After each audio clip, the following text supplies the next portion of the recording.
Hello everyone, I am Gagan Saini, a final year MBBS student. तो आज का हमारा टॉपिक है ऑटोनोमिक फार्माकोलॉजी। नोट्स के लिए लिंक डिस्क्रिप्शन में।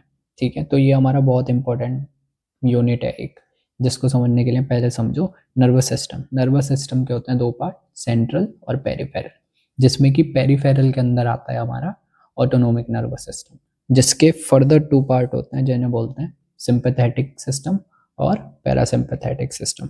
ये समझने क्यों है, क्योंकि ये ना डिफरेंट ऑर्गन पे या डिफरेंट पार्ट पे डिफरेंट एक्टिविटी शो करते हैं। जैसे सिंपैथेटिक वाला क्या करता है, वो हार्ट रेट को बढ़ाता है, वहीं पैरासिम्पैथेटिक हार्ट रेट को कम कर रहा है।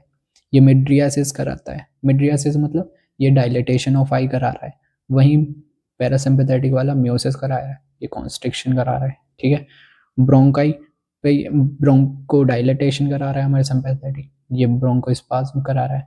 ठीक है, ये डिफिकेशन को रोक रहा है, लेकिन ये डिफिकेशन करा रहा है। ठीक है, तो ये सब समझने के लिए आगे हम देखेंगे cholinergic system, adrenergic system, anticholinergic, anti adrenergic. तो उसमें हम देखेंगे जो हमारा कोलिनर्जिक सिस्टम है ना, उसमें जितने भी एक्शंस होंगे ना वो पैरासिम्पैथेटिक वाले होंगे। ठीक है, लेकिन वहीं हमारा जो एड्रीनर्जिक सिस्टम है उसमें जो एक्शन हमें देखने को मिलेंगे वो सिंपैथेटिक वाले देखने को मिलेंगे। ठीक है, अब हम देखते हैं इसका ओरिजिन कहाँ से होता है। ओरिजिन है कि जो हमारा थोरेकोलम्बर रीजन है ना, मतलब थोरेक्स और लंबर के बीच में जितने भी वो हैं वर्टिब्रे, वहाँ से हमारा ये आउटफ्लो निकलता है इसका सिंपैथेटिक का। और वहीं पैरासिम्पैथेटिक में दो सेपरेट रीजन से इसका आउटफ्लो निकलता है, जो कि है क्रेनियल और सैक्रल। क्रेनियल में मतलब कि क्रेनियल नर्व से निकल रहा होगा, कौन कौन सी नर्व है, 3rd, 7, 9 एंड 10। और इसमें आउटफ्लो निकलता है S2, S3, S4। इसमें एक और चीज़ समझनी है कि जो हमारे सिंपैथेटिक सिस्टम में जो हमारे फाइबर्स होते हैं वो प्री गैंग्लियोनिक फाइबर शॉर्ट होते हैं, पोस्ट वाले लंबे होते हैं। क्यों, मतलब समझो ये एक गैंग्लिया है। ठीक है, अब इसका जो पहला फाइबर है वो शॉर्ट है, लेकिन जो दूसरा फाइबर है वो लॉन्ग है। ठीक है, तो हम कह सकते हैं जो सिंपैथेटिक में प्री गैंग्लियोनिक फाइबर हैं वो शॉर्ट होते हैं। ठीक है, और पोस्ट वाले लॉन्ग होते हैं। वहीं पैरासिम्पैथेटिक में उल्टा है कि इसमें जो प्री गैंग्लियोनिक फाइबर है वो जो है वो लॉन्ग होते हैं और वहीं पोस्ट वाले शॉर्ट होते हैं। ठीक है, अब इसके बाद देखते हैं हम कोलिनर्जिक सिस्टम। मैंने बताया ना कोलिनर्जिक सिस्टम में हमें किसके इफेक्ट देखने को मिलेंगे, पैरासिम्पैथेटिक सिस्टम के। ये भूलना नहीं है, यही तुम्हारा बेस बनाएगा पूरा। ठीक है, अब है कोलिनर्जिक सिस्टम। तो इस कोलिनर्जिक सिस्टम में जो मेन न्यूरोट्रांसमीटर होता है वो होता है एसिटाइल कोलिन। ठीक है, अब इसकी सिंथेसिस कैसे होती है, इसकी सिंथेसिस के लिए आप समझो कि हमने डाइट ली और उसमें आया एक अमीनो एसिड जो कि है कोलिन। ठीक है, कोलिन आया अमीनो एसिड कहाँ से, डाइट से। ठीक है, और एसिटाइल कोलिन मतलब एसिटाइल कोएंजाइम ए आया माइटोकॉन्ड्रिया से। ये दोनों मिले और इन्होंने मिलके बनाया एसिटाइल कोलिन। ठीक है, तो हमारा सिंथेसिस हो गया एसिटाइल कोलिन का। कैसे कि कोलिन एंटर किया कोलिनर्जिक न्यूरॉन में, किसके द्वारा, कैरियर मीडिएटेड ट्रांसपोर्ट की वजह से, जो कि रिएक्ट किया एसिटाइल कोएंजाइम ए से। ठीक है, with the help of acetyl transferase, मतलब कोलिन एसिटाइल ट्रांसफरेज ये एक एंजाइम है जो कि कोलिन और एसिटाइल कोएंजाइम को जोड़ने में मदद करता है, जिससे बनता है एसिटाइल कोलिन। साइनेप्टिक वेसिकल में फिर ये चला जाता है, स्टोर हो जाता है। ठीक है, अब इसका जो है जब ये साइनेप्टिक क्लेफ्ट में जाता है तो ये एसिटाइल कोलिन जो है ब्रेक होता है एसिटिक एसिड और कोलिन में। किस एंजाइम की वजह से, कोलिन एस्ट्रेज। ठीक है, अब ये जो है ना कोलिन एस्ट्रेज ये एंजाइम है जो कि एसिटाइल कोलिन को तोड़ रहा है। ये भी दो तरह के होते हैं। ठीक है, ट्रू और सूडो, मतलब कि ट्रू कोलिन एस्ट्रेज जो कि हमें मिलते हैं आरबीसी में, न्यूरोमस्कुलर जंक्शंस पे और न्यूरॉन्स में, कहाँ, ग्रे मैटर में। ठीक है, ये हाइड्रोलाइज कर देते हैं एसिटाइल कोलिन को और मेथाकोलिन को। एसिटाइल कोलिन को हाइड्रोलाइज करके किस में बदलेंगे, एसिटिक एसिड और कोलिन में।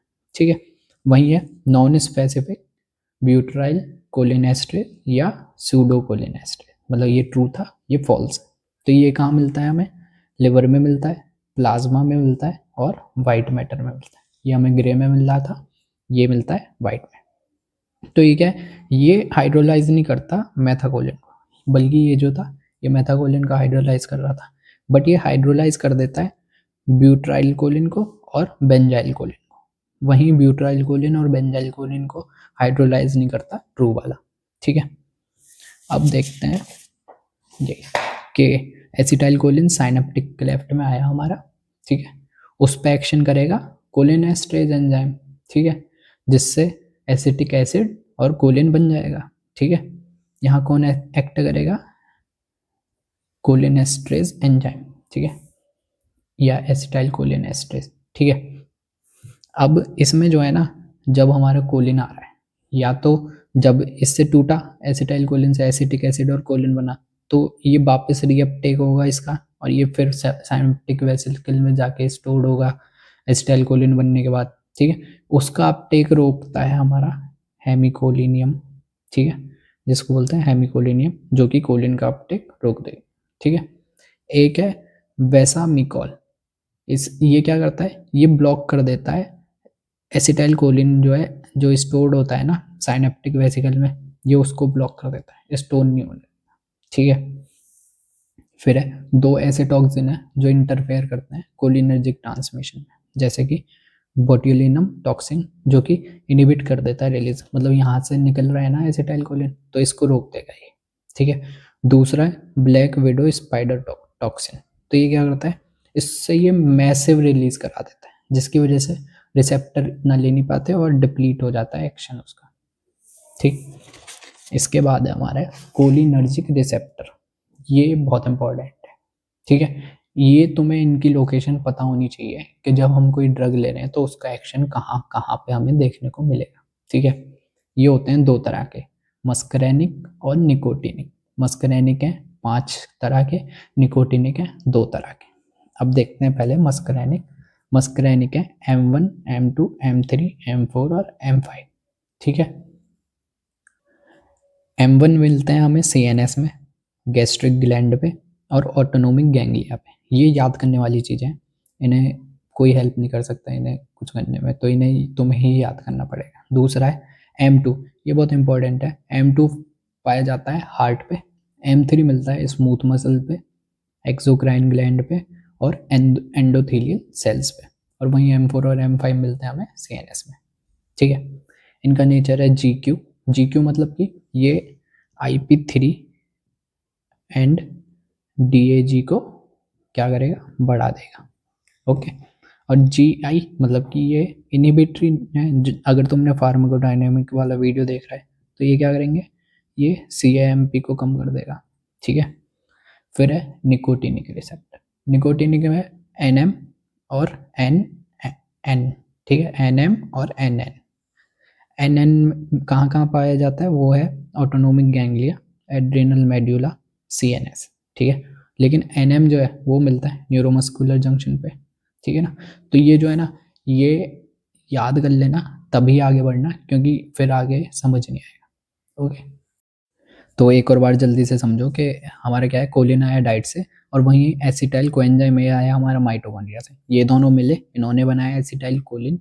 ठीक है, जो कि स्टोर्ड होता है साइनेप्टिक वेसिकल में, फिर वहाँ से वो रिलीज होके अपना इधर रिसेप्टर्स पे, जो कि M1, M2, M3 हैं, या NM या NN, उस पर एक्शन करता है। ठीक है, तो इससे क्या है, फिर यहाँ होता है एसिटाइल कोलिन एस्ट्रेज या कोलिन एस्ट्रेज एंजाइम, जो कि तोड़ता है एसिटाइल कोलिन को कोलिन में और एसिटिक एसिड या एसीटेट में। ठीक है, फिर कोलिन जो टूटा वो उसका रीअपटेक हो जाता है, फिर वो रिएक्ट करता है एसिटाइल कोएंजाइम A से, और फिर वो बनाता है एसिटाइल कोलिन, मतलब कि ये रीअपटेक हो जाता है इसका। ठीक है, लेकिन रीअपटेक को कौन रोकता है?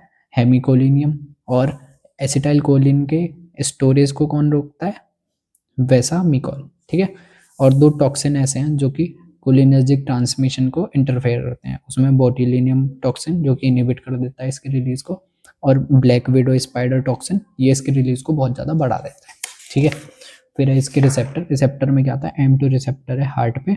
ठीक है, NM रिसेप्टर है न्यूरोमस्कुलर जंक्शन पे, M3 जो है वो स्मूथ मसल्स पे, एंडोक्राइन ग्लैंड पे और एंडोथेलियल सेल्स पे। ठीक है, ये याद कर लेना ठीक से।